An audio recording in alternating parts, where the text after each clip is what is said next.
दोस्तों 936 हुआ है। देखो प्राइस गैप अप खुलने के बाद डाउन साइड का एक रैली करता हुआ धीरे धीरे आ रहा है। अभी प्राइस यहाँ पे क्या कर रहा है, देखो बेस बनाना शुरू कर रहा है। ठीक है, अब ये बेस बना के यहीं से ऐसे कॉल साइड में भागने के चांसेस थोड़े से कम होते हैं। ये एक बार ब्रेकडाउन करेगा और ये 55,000 का नंबर ब्रेकडाउन करेगा नीचे। उसी प्रकार से यहाँ पे जो मोमेंटम चल रहा है, ये मोमेंटम में नीचे से जो आपको इस प्रकार की जो कैंडल मिली, आपको क्या लग रहा है कि ये कॉल साइड में जाने वाला कैंडल है? नहीं, ये कॉल साइड में जाएगा तो सही, लेकिन पहले क्या करेगा, ये नीचे की तरफ आएगा। और दोनों इंडेक्स के पास अगर बॉटम साइड में देखा जाए तो इसके पास प्रीवियस डे का क्लोजिंग प्राइस है। इसके अलावा इसके पास नीचे एक राउंड नंबर है जो कि 55,000 का है। सिमिलर टाइम पे निफ्टी के पास भी अगर आप देखो तो राउंड नंबर निफ्टी के पास 500 का है नीचे, क्लोजिंग प्राइस इसका दूर है। तो मतलब इसका क्या निकाला जाए, इसका मतलब ये है कि इस प्रकार की रैली, देखो मैं कंसीडर करके चलता हूं, अगर 250 पॉइंट का डिस्टेंस गैप अप और क्लोजिंग प्राइस के बीच में है तो मैं मानता हूं मार्केट एक बार हो सकता है कि ब्रेकडाउन वगैरह करे या क्लोजिंग प्राइस के पास आए। लेकिन सिमिलर टाइम पे इसका राउंड नंबर भी साथ में है। तो राउंड नंबर का ब्रेकडाउन करने के लिए क्या चाहिए कि पहली कैंडल इस प्रकार की बने, धीरे धीरे करके प्राइस आएगा, यहाँ पे पिनवार कैंडल वगैरह छोड़ने लगेगा और छोड़ने के साथ क्या होगा, मार्केट एक ब्रेकडाउन करेगा राउंड नंबर का नीचे। जैसे ही राउंड नंबर का ब्रेकडाउन होगा तो एक्चुअल में सेलर एक्टिव होंगे और साथ में क्लोजिंग प्राइस पे जो बायर्स और सेलर्स की पोजीशंस होती हैं उसमें सेलर तो निकल गए, जो बायर है वो भी मार्केट के अंदर क्या कर रहा है, अब धीरे धीरे जैसे इसका ब्रेकडाउन होगा यहाँ पे निकलेगा तो ये भी अपनी पोजीशंस वगैरह छोड़ के चले जाएंगे, जिसको गैप अप के अंदर अभी तक प्रॉफिट नजर आ रहा था। तो क्या ठीक है, ये तो कहानी हो गई। अब दोनों इंडेक्स में से कौन अपने लेवल का ब्रेकडाउन करेगा? क्या निफ्टी अपना 500 का नंबर ब्रेकडाउन करेगा या बैंक निफ्टी? तो चांसेस तो बैंक निफ्टी के ज्यादा हैं कि ये ब्रेकडाउन कर दे तो इसकी बस की है कि ये रिकवर कर लेगा। बट ये यहाँ से गिर के फिर ऐसे करके अपना 500 का नंबर ब्रेकडाउन करे तो फिर चांसेस कम होते हैं कि इसकी फिर इसके बस की नहीं होती कि इतना ये रिकवर वगैरह कर जाए। हर दिन पॉसिबल नहीं है, ये बात आप मान के चलिए। तो चार्ट में अभी क्या दिख रहा है, चार्ट में अभी बायर के स्टॉप लॉस क्रिएट किए जा रहे हैं। अच्छा, वैसे ट्रेंड मार्केट में कॉल साइड का ही है भाई, मार्केट में बॉटम साइड में तो कोई स्टॉप लॉस है ही नहीं आपके पास। जो भी मार्केट में स्टॉप लॉसेस हैं वो सेलर के स्टॉप लॉसेस पड़े हुए हैं। ऑलरेडी मार्केट गैप अप खुल के यहाँ पे और यहाँ के सेलर को टारगेट नहीं कर रहा है डायरेक्टली, वो क्या कर रहा है, बॉटम साइड में आ रहा है, क्योंकि गैप अप ज्यादा है। गैप अप ज्यादा का मतलब भाई BTST वाले जो बायर यहाँ पे बैठे हुए हैं उनको डायरेक्टली प्रॉफिट नहीं देना चाहता मार्केट क्या चाहता है, मैं पहले नीचे जाऊं, इनके लोगों के पोजीशन को निकालूं, थोड़े से बायर वगैरह को बिठा के मैं ब्रेकडाउन करूं तो सेलर एंट्री करेगा, फिर मैं नीचे की तरफ जाऊं, सेलर एंट्री करेगा, बायर भी निकल गए, सेलर भी बैठ गए, देन उसके बाद जाके मैं कॉल साइड का मोमेंटम करूंगा तो आसपास के लोगों को फिर मैं टारगेट करूंगा। तो सेलर को बिठा के टारगेट करने का मजा अलग तरीके का होता है, डायरेक्टली मार्केट में टारगेट उसको कर लिया जाए तो उसका मजा अलग तरीके का होता है। तो यहाँ पे मजे वाली बात चल रही है, ऑपरेटर कर रहा है मजे, उसको चाहिए थोड़ा सा स्वाद कि भाई अच्छा तुम पहले सेलिंग करो, साथ में बिठा के फिर थोड़ा सा। अब यहाँ पे स्ट्रक्चर जो दिख रहा है ना, ये स्ट्रक्चर में लोग बाइंग करेंगे अभी यहाँ पे, समझ रहे हो, वो स्ट्रक्चर के अंदर बाइंग करेंगे और वो नपने वाले हैं। भाई बाइंग मुझे भी करना है, मैं भी कॉल साइड के स्ट्रक्चर में बैठा हूँ कि कॉल साइड का ट्रेड मिले, बट उसके लिए मुझे चाहिए सेलर को थोड़ा सा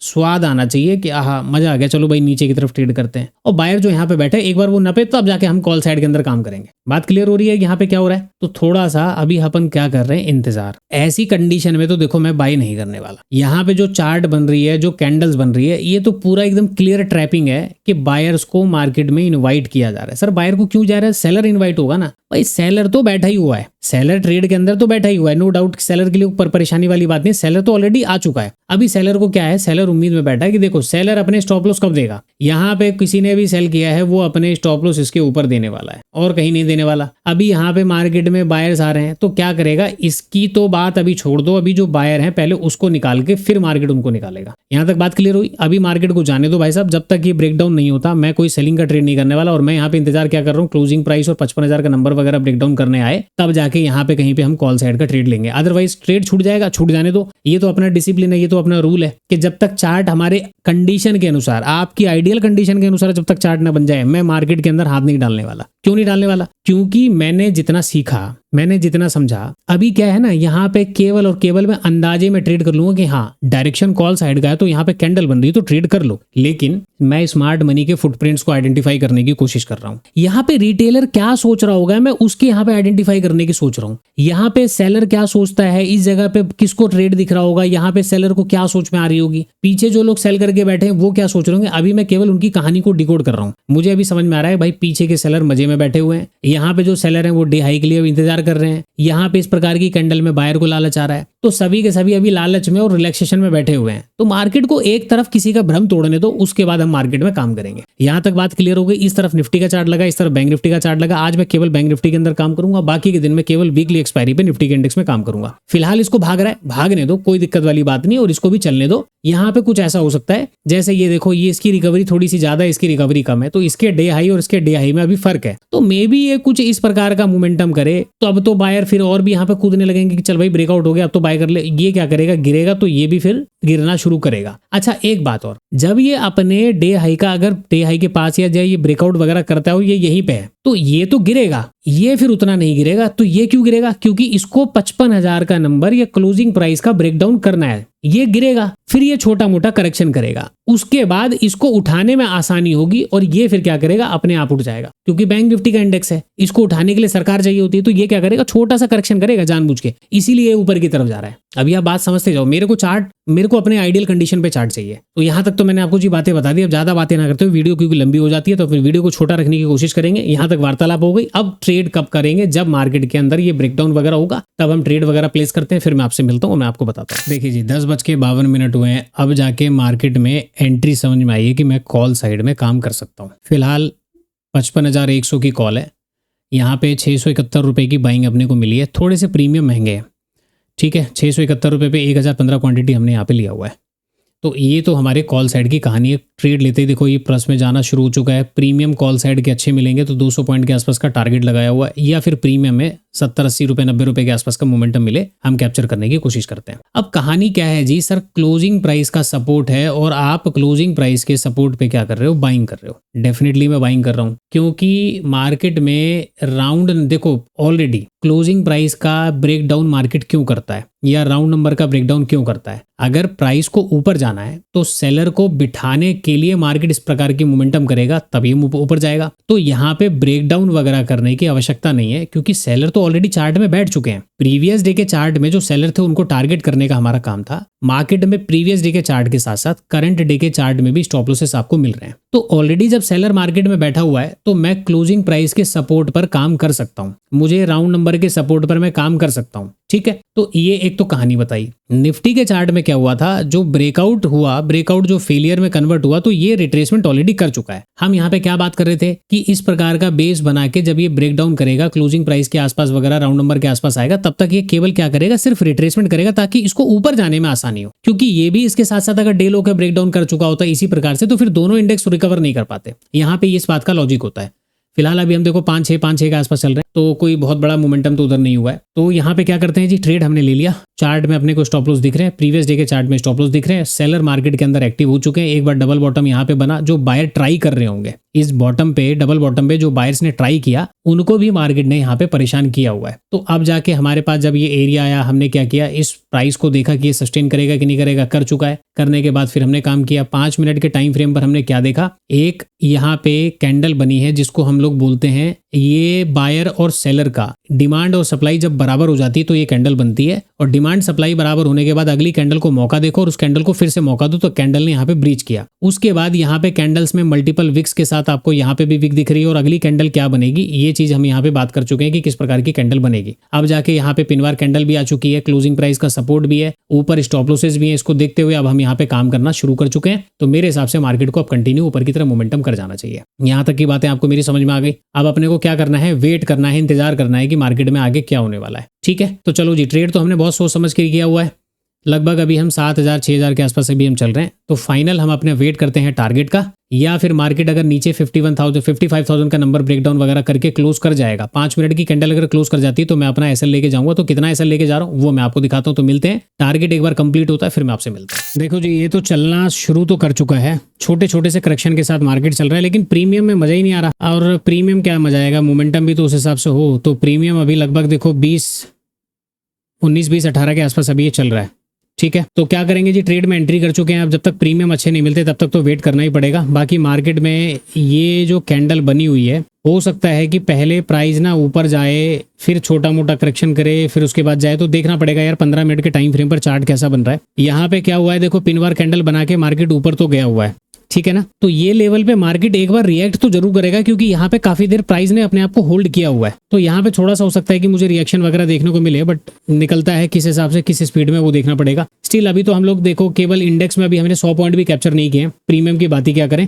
तो एक बार ये लेवल वगैरह क्रॉस ओवर करता है, फिर देखते हैं कि मार्केट क्या हो पाता है, क्योंकि देखो राउंड नंबर वगैरह हमारे पास अभी है नहीं, ऊपर भी बहुत दूर है, नीचे केवल राउंड नंबर वगैरह मिल रहे हैं। क्लोजिंग प्राइस के सपोर्ट को लेकर मार्केट ऊपर की तरफ आया हुआ है। ये फाइनली कितना ट्रेड अपना चलने वाला नहीं चलने वाला वो देखना पड़ेगा, ठीक है ना। क्योंकि ऐसे में छोटे मोटे सेलर वगैरह तो बैठे हुए हैं। जैसे पहले बायर को मार्केट ने एक बार परेशान किया, फिर दूसरी बार मार्केट आया हुआ, तो यहाँ पे ठीक है बायर को बिठा लिया है। अब देखते हैं कि ये वाला लेवल वगैरह क्रॉस कर पाएगा कि नहीं कर पाएगा, फिर फाइनल क्या होता है वो मैं आपसे मिलता हूँ, फिर बताता हूँ। अब मेरी बातें ध्यान से सुनो। ये जो कैंडल यहाँ पे बनी हुई है, पिन बार कैंडल, इस कैंडल की कुछ कहानी मैं आपको बताना चाहता हूँ कि मार्केट में ये लेवल का जो मार्केट अभी यहाँ पे चल रहा है, तो यहाँ पे क्या पॉसिबिलिटीज है, ये वाले लेवल की क्या पॉसिबिलिटीज है।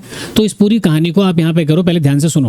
मार्केट क्लोजिंग प्राइस का सपोर्ट लेके अगर ऊपर जाना भी चाहता है, तो एक बार प्राइस एक्शन का स्ट्रक्चर तो बने। ऐसे तो देखो मार्केट जाने से रहा, ठीक है। मैं आपको क्या बता रहा हूं, इस कैंडल का लो जब तक टेस्ट नहीं करेगा, जब तक मार्केट में नया लो नहीं बनता या फिर इसका लोअर हायर लो नहीं बनता, तब तक मार्केट ऊपर नहीं जाने वाला। तो अभी तक तो कोई लो मार्केट दिखा नहीं रहा है। तो एक बार तो इसका बनता है नीचे की तरफ आना, और नीचे की तरफ आ जाए तो क्लोजिंग प्राइस के सपोर्ट पे अगर ये बायर को बिठा के केवल जा रहा है, तो फिर ये ब्रेकडाउन करेगा। ब्रेकडाउन से पहले इसकी बात नहीं बनने वाली, कॉल साइड में पैसा नहीं बनने वाला, अगर मार्केट जब तक यहाँ पे नया यानी कि अपना इस लो को प्रोटेक्ट करके नया लो ना लगाए और ऊपर ना निकले, तब तक कॉल साइड में पैसा बनने वाला नहीं है। और यदि मार्केट में ये नीचे आ गया यहाँ तक कहीं पे, तो फिर इसके ब्रेकडाउन के बिना मार्केट में बात नहीं बनेगी। मैं ये दो चीजें अभी केवल चार्ट में समझ पा रहा हूँ। इसके अलावा मार्केट में मैं आपको और क्या चीजें बताना चाहता हूँ। देखिए, या तो मार्केट ये वाले लेवल पे ब्रेकआउट करके ऊपर मिले तो मैं आपसे मिलता हूँ, या फिर मार्केट स्टॉप लॉस हंट करने के बाद वापस नीचे की तरफ आता है तो मैं आपसे मिलता हूँ। लेकिन यहाँ पे प्राइस एक्शन बनने के पूरे चांसेस हैं। मुझे उम्मीद है कि मार्केट में एक ऊपर की तरफ मोमेंटम होना चाहिए। अब स्लो एंड स्टडी मोमेंटम क्यों हो सकता है, उसकी पूरी कहानी मैं आपको एंड में बताऊंगा। देखिए, फाइनल अपडेट ये है कि धीरे धीरे बीच बीच में रेड कैंडल मिल रही है, लेकिन ग्रीन कैंडल की संख्या ज्यादा भी है। तो हम वेट करेंगे अभी स्टिल, क्योंकि हम लोग अभी यहाँ पे लगभग अभी उसी के आसपास हम घूम रहे हैं। ना तो हम बुक कर सकते हैं, ना तो हम निकल सकते हैं, क्योंकि लॉस भी उस हिसाब से नहीं है। तो अभी देखिए 12:57 में है। अब मैं यहाँ पे क्या करूँगा, अपने ट्रेड को छोड़ देता हूँ, मोबाइल पे मैं इसको वॉच कर लूँगा। नीचे आएगा, लॉस होगा तो उसको निकाल देंगे, अदरवाइज मैं पूरा फिर वेट करूंगा कि मार्केट अपर लेवल पे कहाँ तक जाता है। ये डे हाई का ब्रेकआउट होगा, ये जाएगा, तो जब तक ये पॉजिटिव चल सकता है मैं तब तक मार्केट के अंदर वेट करूंगा। तो अभी तो हमारे साइड में चल रहा है, तो हमें बुरा क्यों सोचना।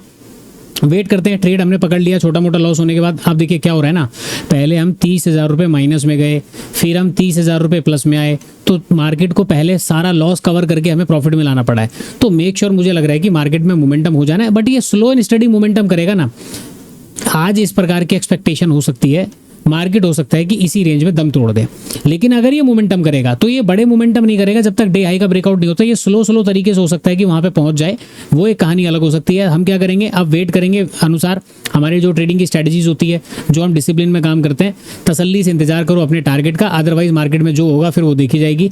लगभग 34,000 के आसपास अब हम आ चुके हैं। तो चलो वेट करते हैं, देखते हैं कि इस वाले ट्रेड का अब फाइनल क्या होके जाता है, उसको हम इंतजार करके मिलते हैं दोबारा।